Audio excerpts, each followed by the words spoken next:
The cold steel of the checkpoint bar wasn't as hard as the lie pressed against Ronia's chest. Her hand, resting gently on the silicone swell of her belly, betrayed nothing. 3 seconds. That's all the commander had allowed himself.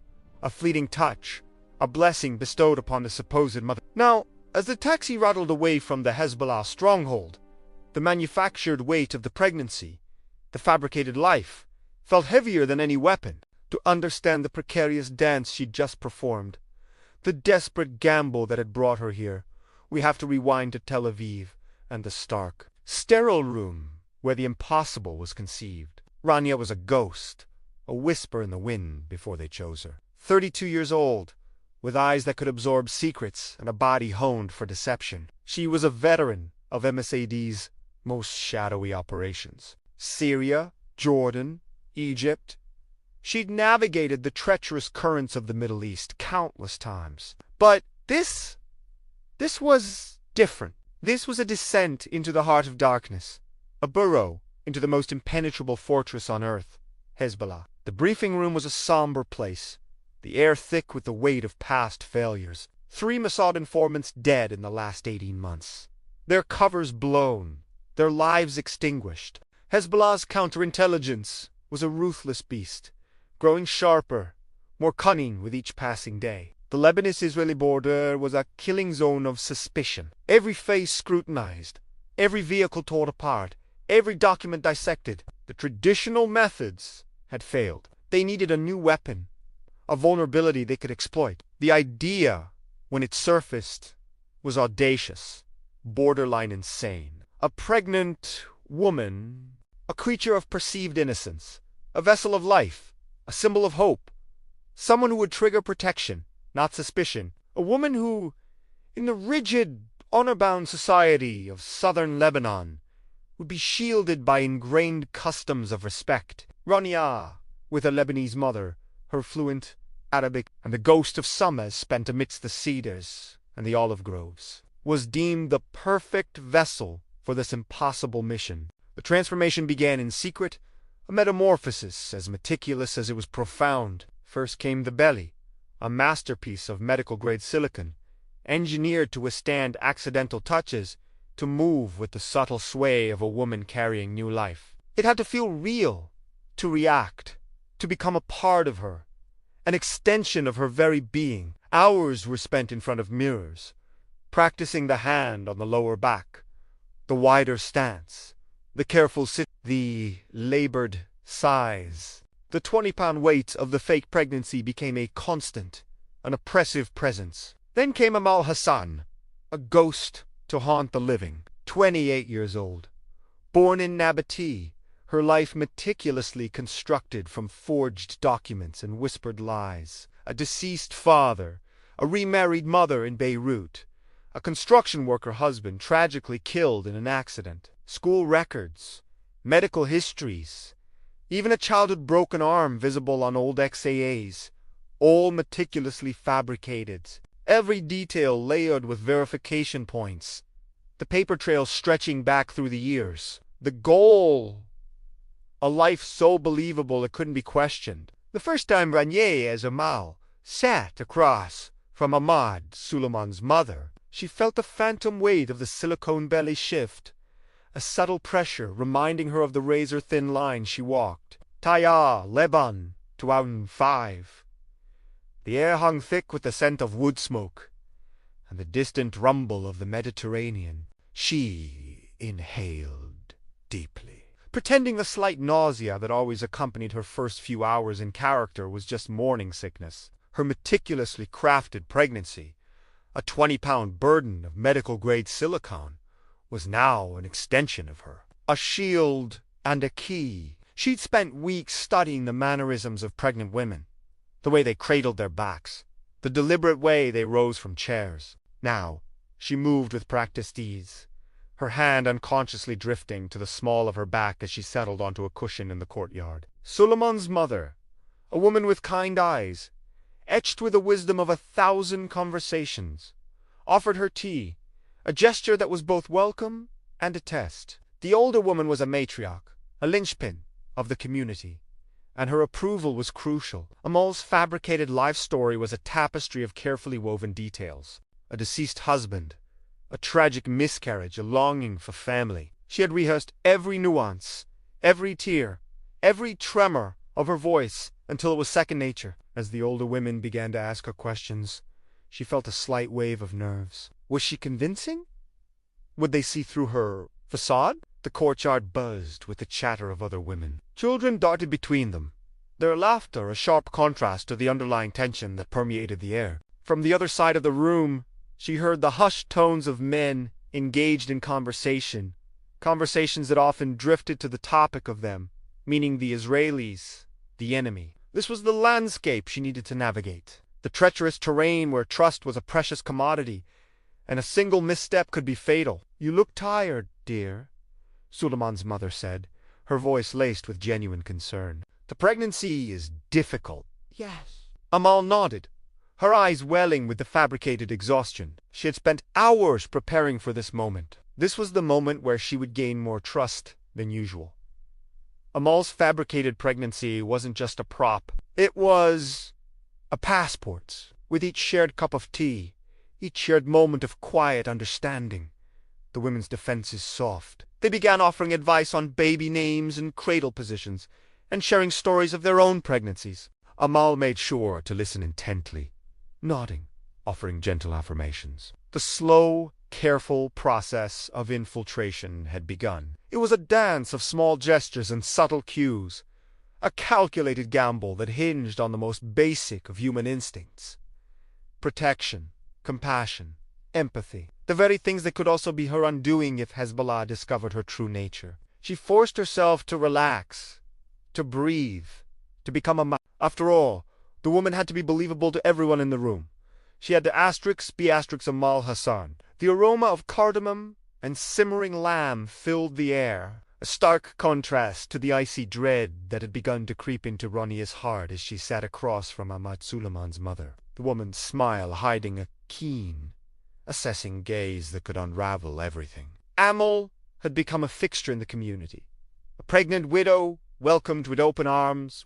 The role, however, demanded a constant tightrope walk, and tonight, at the Suleimans' home, the stakes had never felt higher. The living room pulsed with the vibrant energy of a typical Lebanese household. Children, fueled by sugar and excitement, darted between the legs of women chatting animatedly in a mix of Arabic and French. The scent of sweet pastries mingled with the heavier fragrance of the men's section, where the muffled drone of their conversation drifted through the half-open door. Rania, as Amal, sat on a low cushion, her swollen belly a visible symbol of her supposed vulnerability, a shield that she hoped would deflect any suspicion. Ahmad Suleiman, his mother, a woman with kind eyes and a network of wrinkles etched by years of laughter and hardship, was a natural matriarch. She had taken Amal under her wing almost from the beginning, offering advice, sharing recipes, and gently inquiring about the baby's impending arrival. This evening,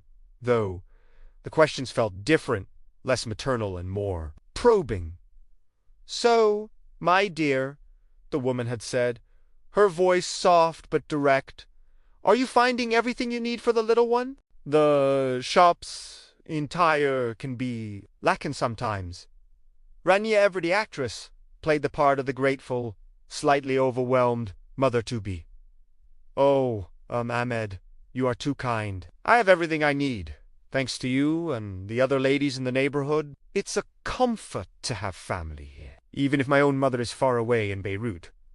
She let a small, wistful smile touch her lips. The longing for her own family, the true Rania's family, ached within her. She stifled it and focused on the role, the forged life. The warmth of Amat Esihan honors, a gesture of reassurance, was almost enough to make her forget the reality of their situation.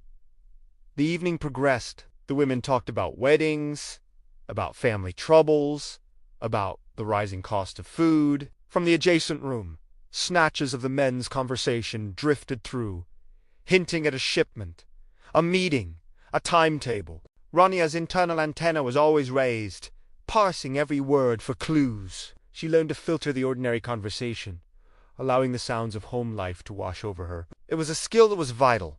It made her blend in. It made her appear safe.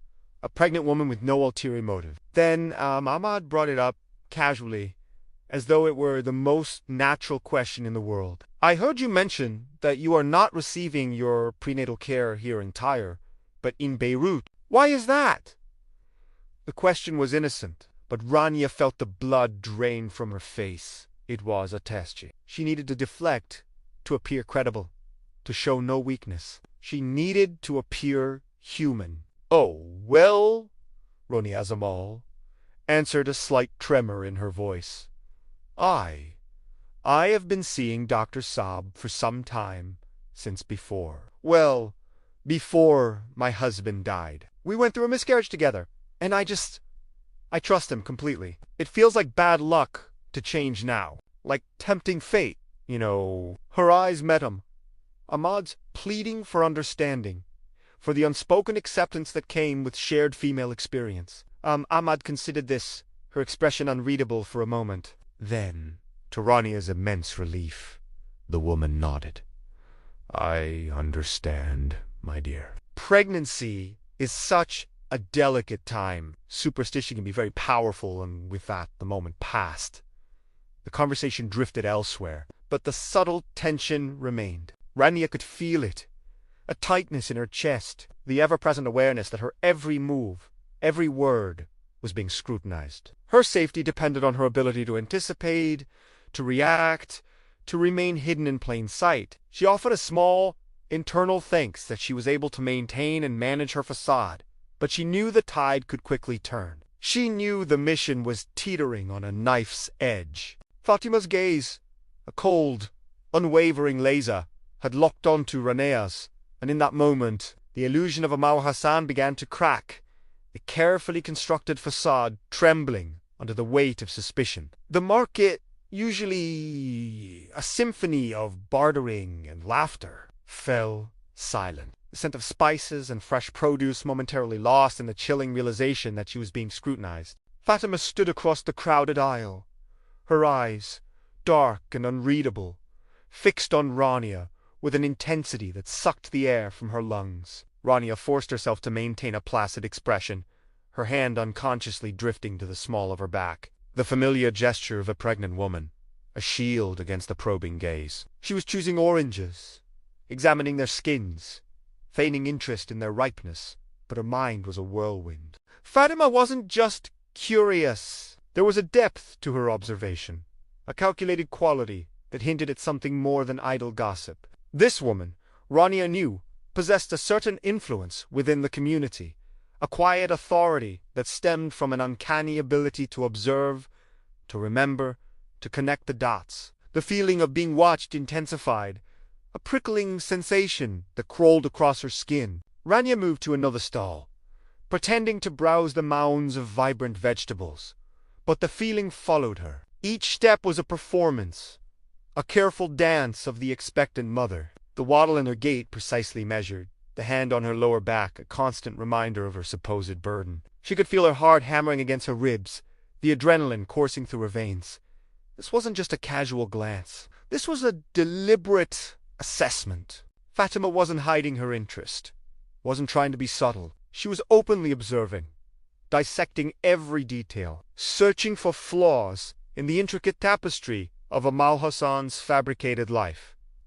The question was, had Fatima seen something? Had she detected a tremor in Ronia's carefully constructed reality? Had she sensed the absence of genuine familiarity, the lack of that deep-seated connection that only comes from years of lived experience? Or was it something more, a subtle incongruity, a detail that didn't quite fit, a note that was slightly off-key in the symphony of her performance? The fear, a cold, constricting vice, tightened its grip. She needed to know, but to reveal her anxiety would be fatal. She had to act normal.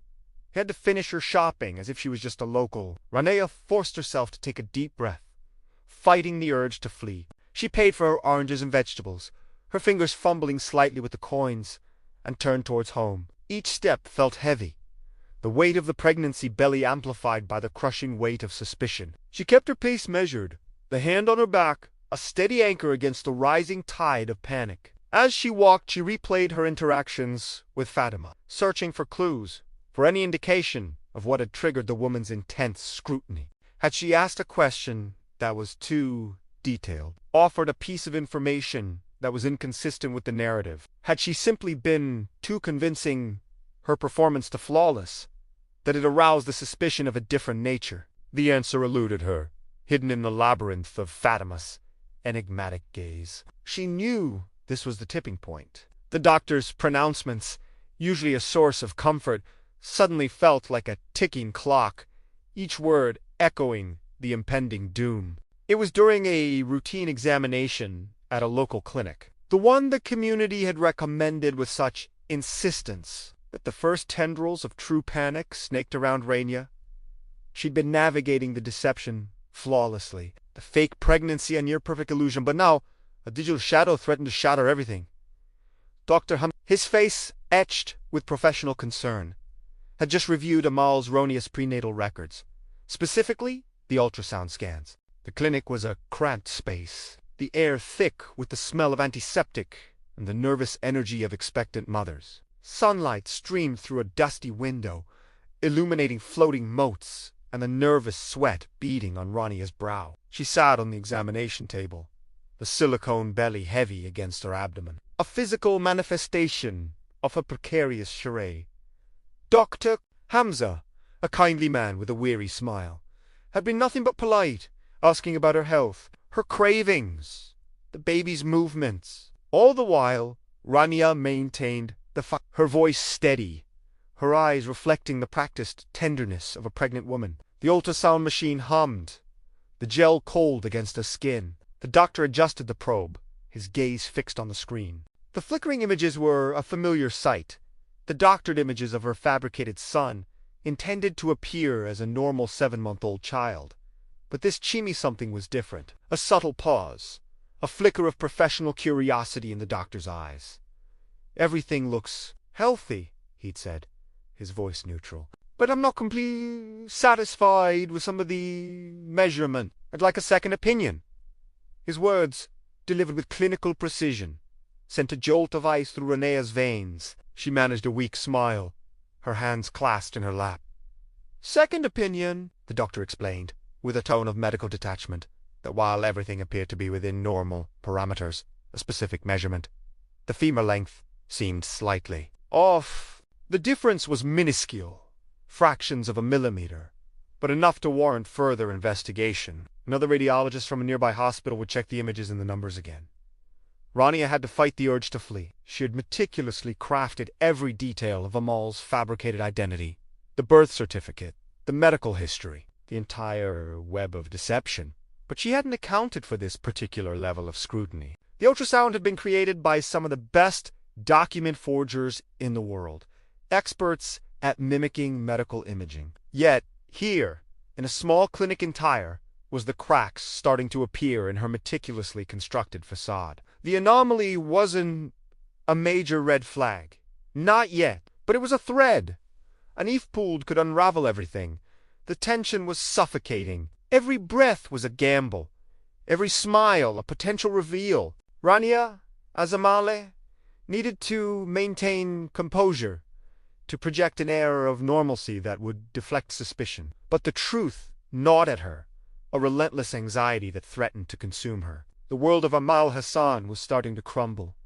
The false pregnancy no longer a shield, but a target. Every passing moment was another potential landmine in a minefield of deception. Each step a silent, deadly game, with her very life hanging in the balance. The impending second opinion, a new weapon, the key to a possible exposure. The final game, to save herself, or to fail forever. The air inside the community center thrummed with a low current of anxiety, a feeling Rania knew she couldn't afford to acknowledge. It was the evening of the Eid celebration, a pivotal moment in her operation, a night where she had to blend in, observe, and absorb information, all while the tendrils of suspicion tightened around her like a noose. The room buzzed with the chatter of dozens of women, their voices a melodic blend of Arabic dialects, punctuated by the clinking of teacups and the sweet, cloying aroma of book. Rania, a Zamal, sat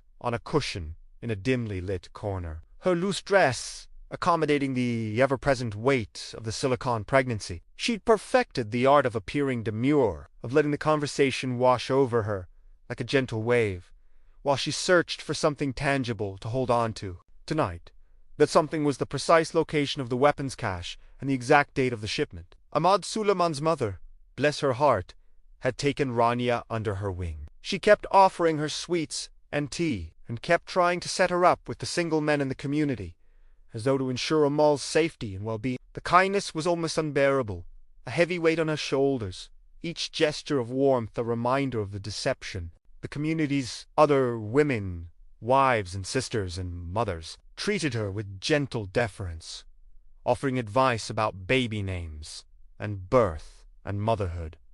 Her gaze swept across the room. A group of men, including Ahmad and a few other key figures she'd identified, were gathered in a private study. The door was slightly ajar, allowing fragments of their conversation to leak out. Rania strained to catch them, but the music and chatter made it difficult.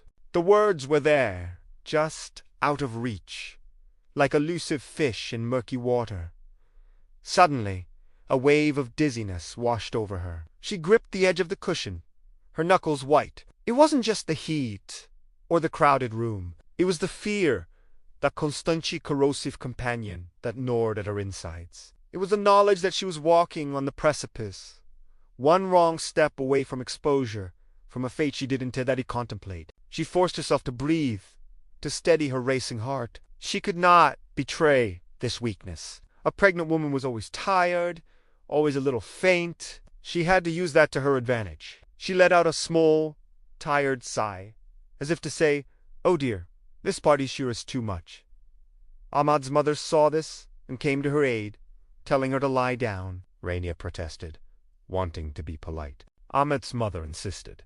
And with that, Rania was escorted to a less crowded area, where she sat quietly. After about an hour of this, Ahmad's mother told Rania that she should stay seated while Ahmad, and the other men came over to her. This was the moment. She could feel it. The conversation, when it came, was all about what she'd expected. Family.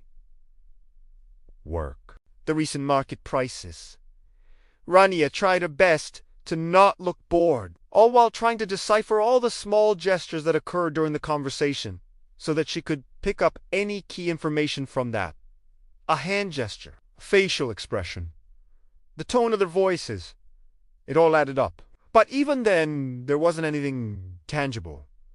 Just noise. A lot of noise that she was sure was a smokescreen. The only way she was going to get answers was to be bolder, to go for the source. As the evening wore on, she saw her opportunity. While Ahmad was conversing with another man, she excused herself, explaining to Ahmad's mother that she needed a moment of peace. Leaving the main room, she made her way, slowly, deliberately, toward the closed door of the private study. Her heart hammered against her ribs, a frantic drumbeat against the silence. She paused, her hand hovering over the doorknob. Inside, the whispered plans, the clandestine meetings, the secrets that could change the fate of a nation. With a deep breath, she pushed the door open. The scent of cardamom and diesel hung heavy in the air as Rania, as Amal, slipped through the throng of wedding guests, acutely aware that this night, amidst the clatter and joy,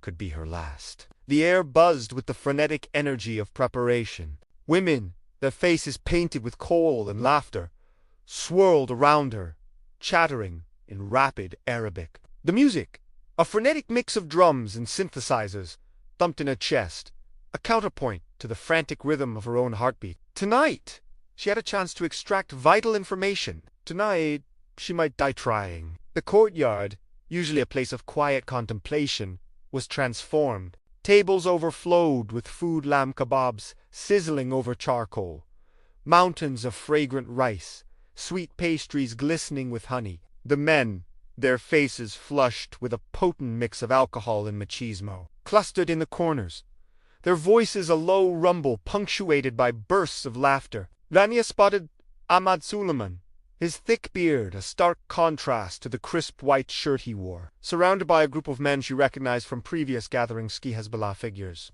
This was her target, the nucleus of the intelligence she so desperately needed. She moved, a pregnant woman navigating a crowded room, careful to project an image of casual acceptance. She greeted the women she knew, exchanging pleasantries, her voice carefully modulated, her smile practiced. Ahmad's mother, her face etched with a lifetime of experience, pulled her aside, fussing over her with a warmth that, Rania knew, concealed a keen intelligence.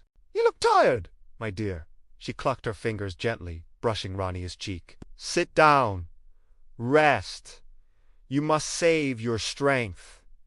Rania, using the opportunity, positioned herself near the men in the courtyard, her ears straining to catch fragments of their conversations. Every sense heightened. The air was thick with the scent of perfume, sweat, and something else, the sharp, metallic temps of unease. The men's voices, initially a blur of meaningless chatter, gradually resolved into distinct phrases, each word a potential clue. "Next week, south of the city. Shipment arriving Tuesday." The fragments were tantalizing, frustratingly incomplete. Then, a flicker of movement. Ahmad Suleiman, a son, perhaps 19, approached her. "My father would like to have a word with you," he said, his voice polite, his eyes unreadable. This was it, the moment she'd been both dreading and craving. She followed him, a prisoner of a carefully constructed reality, into a quieter side room, a world away from the joyful chaos of the wedding, into a space where the air grew thin with unspoken danger. The game was on. The air in the room turned glacial the instant Ahmad Suleiman asked about the name of her first husband. A name, a phantom that had been meticulously crafted, woven into the fabric of Amal Hassan's fabricated life. But it was a thread, a single, fraying thread, that threatened to unravel everything. Rania, as Amal, felt a coldness creep up her spine, a prickling sensation that had nothing to do with the midday sun streaming through the drawn curtains. This was it, the moment of truth. Ahmad's smile had vanished, replaced by a subtle hardness that Rania hadn't seen before. The other men in the room, Karim from the housing authority and two other faces she didn't recognize, were silent, their expressions unreadable. Her heart hammered against her ribs, a frantic drumbeat against the sudden quiet. She knew, with chilling certainty, that this was the end game, her carefully constructed reality, the weeks of meticulous work, the sacrifices, the fear she had swallowed daily, all hinged on her ability to navigate this single, treacherous question. "Hassan Karim," she replied, her voice remarkably steady, a feat of years of training. She clung to the persona of Amal, the grieving widow, the woman whose life had been touched by tragedy. She needed them to see not a spy, but a woman vulnerable, raw with emotion. The lie had to be layered with enough truth, enough humanity, to convince. Ahmad's eyes narrowed slightly. He leaned forward, his voice a low rumble. "That's interesting, because I knew a Hassan Karim, in the construction business. Died in an accident about 2 years ago. Terrible tragedy. But the Hassan Karim I knew, he was never married." The world tilted, the blood roared in Rania's ears, drowning out the muffled sounds of the celebration outside. Her carefully constructed facade threatened to shatter. It was as if her entire life, meticulously crafted, was a house of cards, now balanced precariously on the edge of a table, ready to collapse with the slightest nudge. How could she have missed this one fatal detail? Had they investigated every single aspect of her story? She forced a calm that she did not feel. There must be some confusion. Different man, same name. It happens. She prayed he would accept the explanation. She prayed for the ingrained human tendency to accept the easiest answer, the path of least resistance. Ahmad nodded slowly, his gaze still fixed on her. "Of course, probably just a coincidence." But then he added, "I made some calls, asked around. Couldn't find anyone who remembered Hassan Karim having a wife named Amal." The words were like a death knell. The room, suffocating just moments before, now felt impossibly vast and empty. This was the moment. The truth, stark and undeniable, hung between them, a dangerous, invisible presence. Her mind raced, searching for an escape, a lifeline, a thread to cling to. She had to act, and fast. Adding a catch to her voice, Rania drew on the deep wells of emotion she had carefully cultivated. We married very young, kept mostly to ourselves. You see, his family didn't approve. Maybe that's why people don't remember. She let tears prick her eyes, the sympathetic hormones of the fake pregnancy rising to the surface, and a small, practiced sob escaped her lips. The grief of a life lost, the exhaustion of the scrutiny, threatened to consume her. Ahmed's expression soft, almost imperceptibly. He looked at her, and the doubt in his eyes soft. He reached out a hand and gave her a slight pat on the arm. I'm sorry. I should not have asked. It is just, things are difficult. One must be careful. Yes. Renia managed to choke out, nodding. Of course. He stood then, a gesture of dismissal, and of a strange sort of compassion. You should rejoin the celebration. Enjoy yourself. The air in the sterile, windowless room felt thick, heavy with the unspoken threat. Rania's heart hammered against her ribs, a frantic drumbeat against the silence. As the Mossad handler on the other end of the line confirmed the worst, Hezbollah had just issued an all-points bulletin for a pregnant woman matching her description to report for a medical examination. The radio crackled with static. The voice of her handler, David, barely audible. They're on to you, Rania. They know something's wrong. Their intel suggests a possible fabrication of medical records. They're bringing a female medical team to give you a full examination. Her stomach twisted, a cold not forming in the pit of her being. This was it. The moment of truth. The carefully constructed facade. The painstaking months of preparation. All hinged on this one terrifying possibility. Exposure. The clinic was located a few blocks from her apartment. David's voice, now clearer, cut through her panic. We can extract you immediately. Abandon the mission. The extraction team is ready.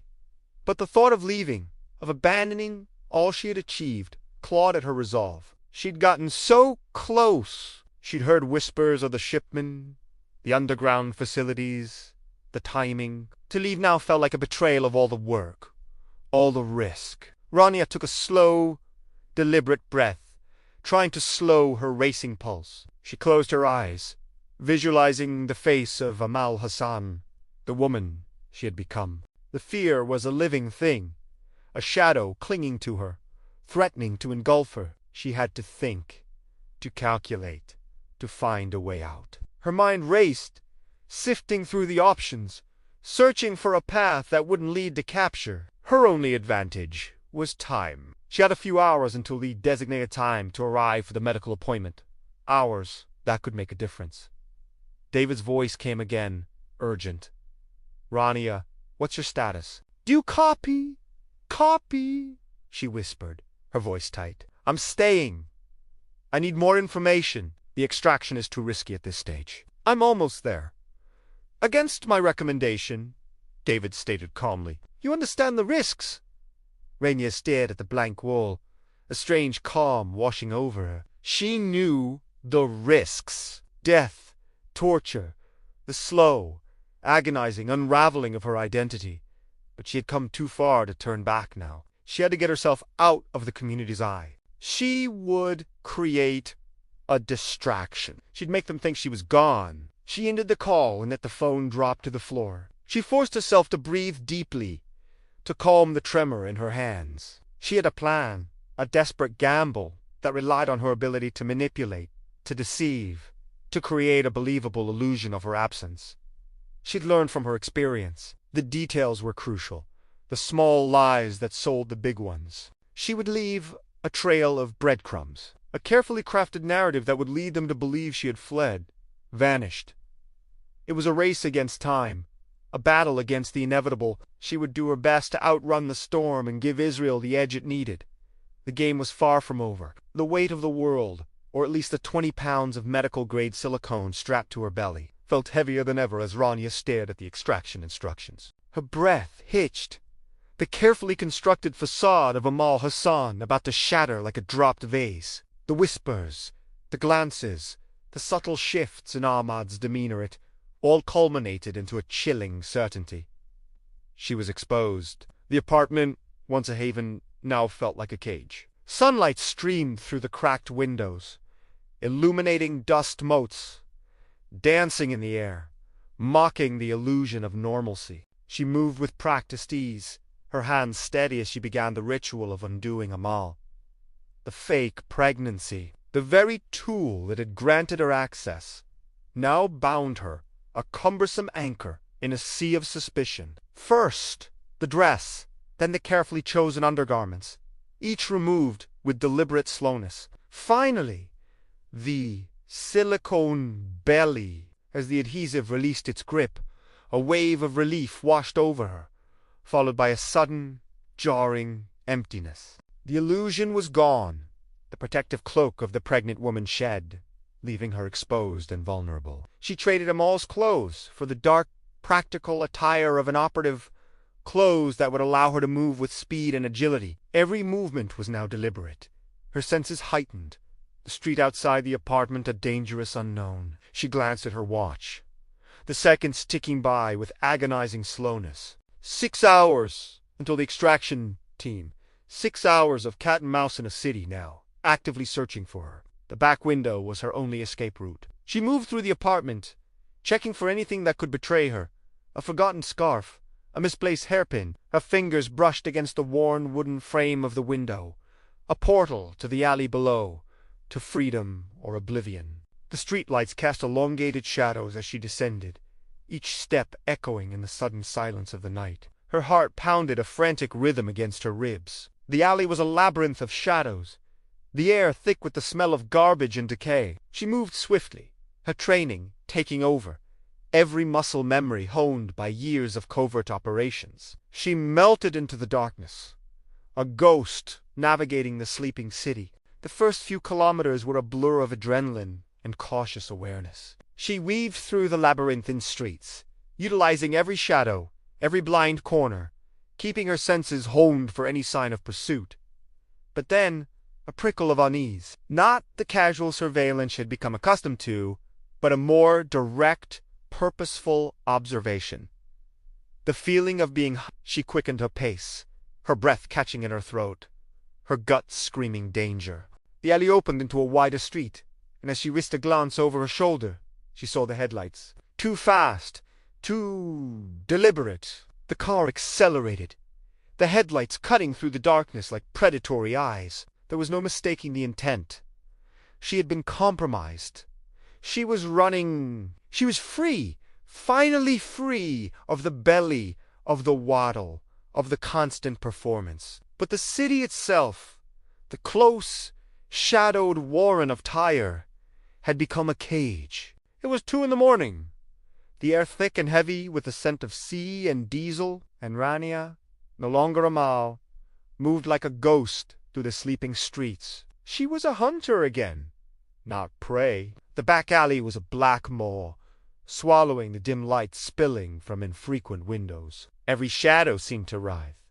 Every sound, the distant bark of a dog, the rustle of wind through discarded plastic, a potential threat. Her pulse hammered against her ribs, a relentless drumbeat in the quiet, the exhilaration of shedding the disguise. The months of meticulous preparation, the emotional burden, was quickly replaced by a primal need.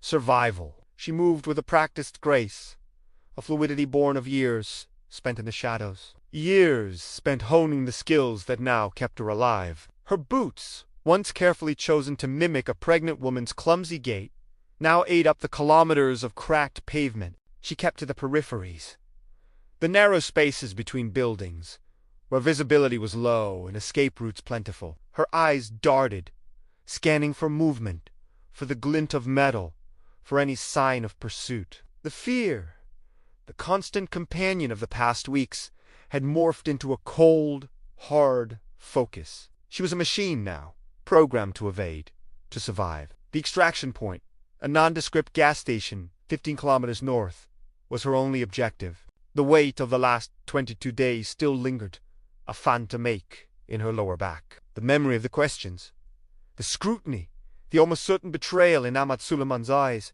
burned like acid in her memory. She pushed it down, suppressed it, focusing on the immediate. The city was a maze, and she was a mouse, but a trained, lethal mouse. The training flooded back to her, the necessity of using the environment to her advantage. The sound of her breath, which she tried to make rhythmic, to calm her nerves, like the cool touch of metal in her palms. She moved through the narrow streets of Tyre, streets she'd come to know so well. The scent of shawarma and wood smoke mingled in the air. This place, this city that she had come to think of as almost a home, now was a threat. She knew that every corner, every shadow, was a potential trap. She passed the apartment building where she had lived as Amal Hassan, the window a dark, empty eye. Would they be watching it? Would they know? She visualized the extraction route. Every turn, every landmark, a twisted metal fence, a crumbling mosque, the bakery with the chipped window. She was running on adrenaline, on the knowledge that she was the only one who could escape this mess. The adrenaline masked her wariness. She was a ghost, a whisper in the wind, a shadow that clung to the edges of the city. As she neared the outskirts, the streets began to thin. The buildings were lower, the darkness more absolute. The pressure of the last weeks, however, started to fade, replaced by a terrible anticipation. She could feel the end, the border, and freedom waiting for her. But she wasn't there yet. Not yet. The screech of tires, a violent discord in the night, announced the beginning of the end. Rania was running for her life. The car, a black sedan, had materialized out of the shadows like a predator, its headlights cutting through the darkness, intent on consuming her. Her heart hammered against her ribs, a frantic drumbeat against the silence of the alley. She was no longer Amal Hassan, the pregnant widow. She was Rania, the Mossad operative, stripped of her disguise, her carefully constructed facade shattered and hunted. Every instinct screamed at her to flee, to disappear, to use every skill honed over years of training. She'd ditched the cumbersome pregnancy belly in her disguise in the apartment, trading the waddle for a sprint. The streets of Tyre, once a carefully charted landscape of deception, now became a deadly maze. Her breath hitched in her throat, the air thick with the scent of exhaust fumes and the metallic temps of fear. The cobblestones, once familiar underfoot, now threatened to trip her, each uneven surface a potential downfall. She pushed herself, legs burning, lungs screaming for oxygen, the adrenaline coursing through her veins. The city, normally alive with the murmur of conversations and the scent of cooking, was eerily silent now, the inhabitants slumbering, unaware of the deadly game unfolding in their midst. She had to stay ahead to reach the extraction point. Turning a sharp corner, she squeezed between a wall and a stack of overflowing garbage bins, the stench a momentary distraction. The car was closer now, the roar of its engine echoing through the narrow streets. She could feel the vibration in the ground as it chased her, the driver's determination palpable, as heavy as a physical blow. She moved from shadow to shadow, and wraith in the night. Remembering her training, she zigzagged, knowing a straight line was suicide. She vaulted over a low wall, landing awkwardly, a sharp pain shooting up her ankle. Ignoring it, she plunged into a warren of narrow alleyways, the walls closing in, the air growing heavy. The cars, headlights, a constant threat. She could almost taste the fear, a bitter, metallic film coating her tongue. The extraction point, the gas station 15 kilometers north of Tyre, was still agonizingly distant. Every corner, every doorway, every shadowed recess offered potential cover, but also the threat of capture. She pictured the Mossad team waiting, the relief in their eyes, the promise of safety. That vision propelled her forward, a beacon in the encroaching darkness. Suddenly, a figure appeared, silhouetted against a flickering street lamp. A man, armed. She changed direction, ducking behind a dilapidated building. Another figure emerged, and then another. The sedan screeched to a halt at the end of the alley.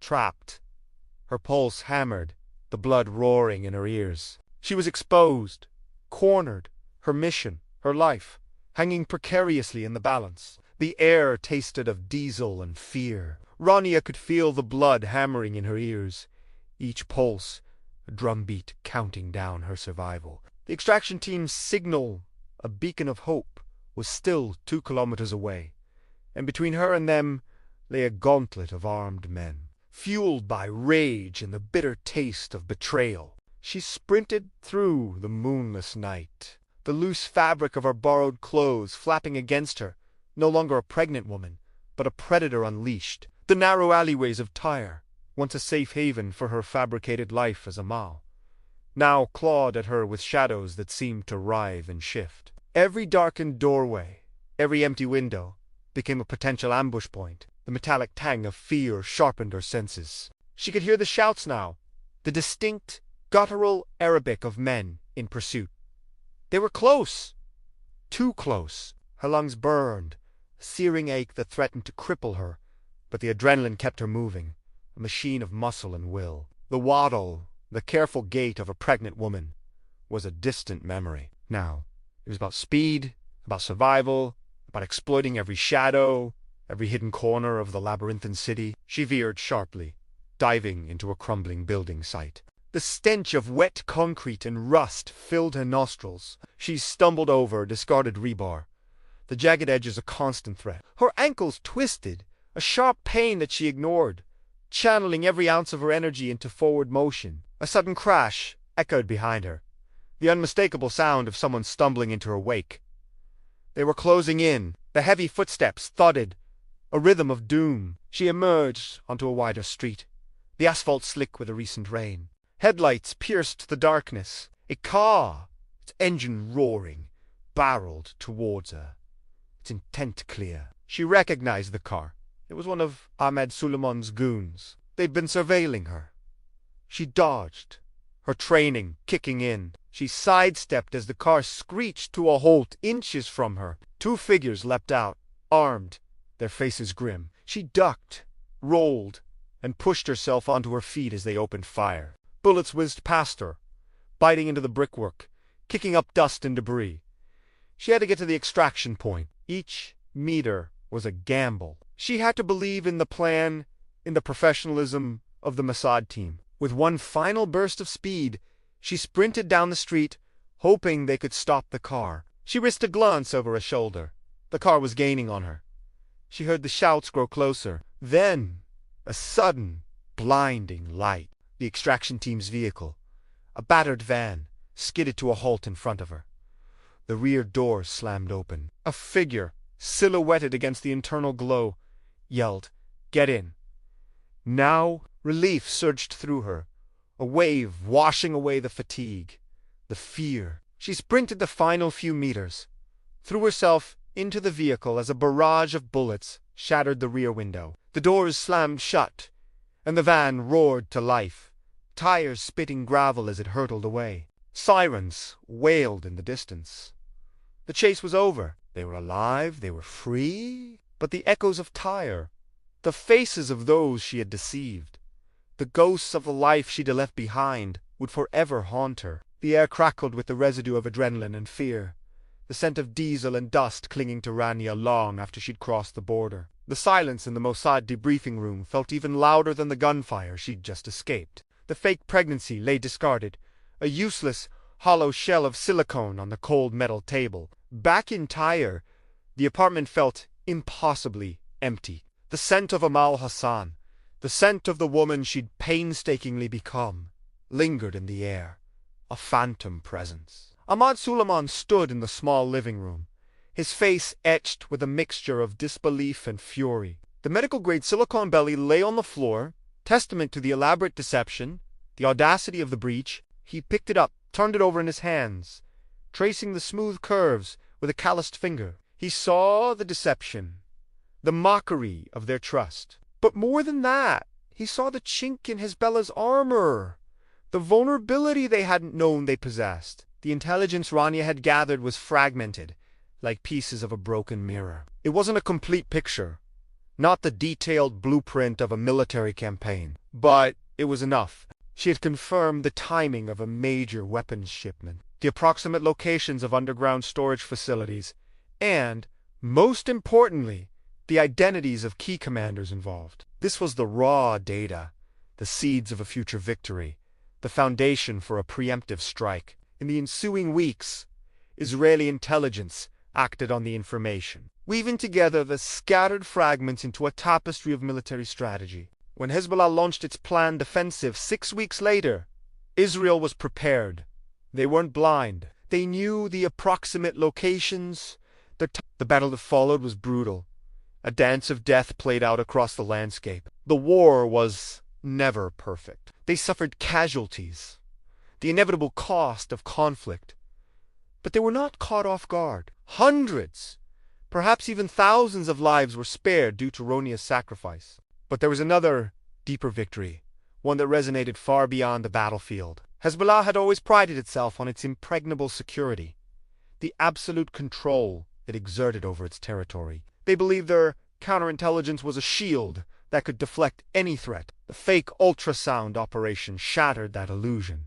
It revealed that Mossad could become anyone, could hide anywhere, could slip through the most heavily guarded fortresses using nothing more than human psychology. They'd been outmaneuvered, outwitted, by a woman who weaponized the very essence of vulnerability. The fallout was immediate and far-reaching. Hezbollah's protocols changed.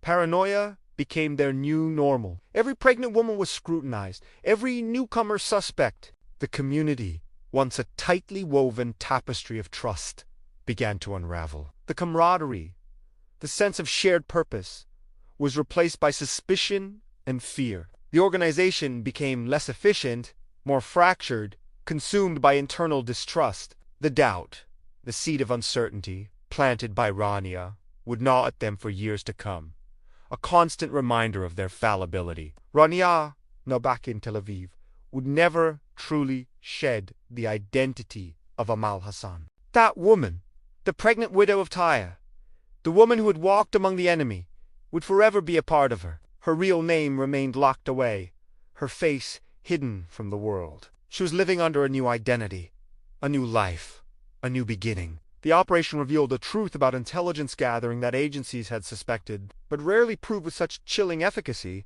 The best disguise is the one that becomes invisible by mirroring the expected. A pregnant woman is not a threat. That assumption, as old as humanity, became a weapon. Rania had used it to walk through checkpoints that would have stopped a man, to enter homes that would have been closed to anyone else. It also showcased the limitations of technology. Surveillance, cameras, databases, facial recognition. All the tools of modern security were rendered useless against the ordinary, the expected, the human. The invisible war goes on, and the next operative may already be standing beside you, perfectly ordinary, perfectly harmless. The next impossible mission is already underway.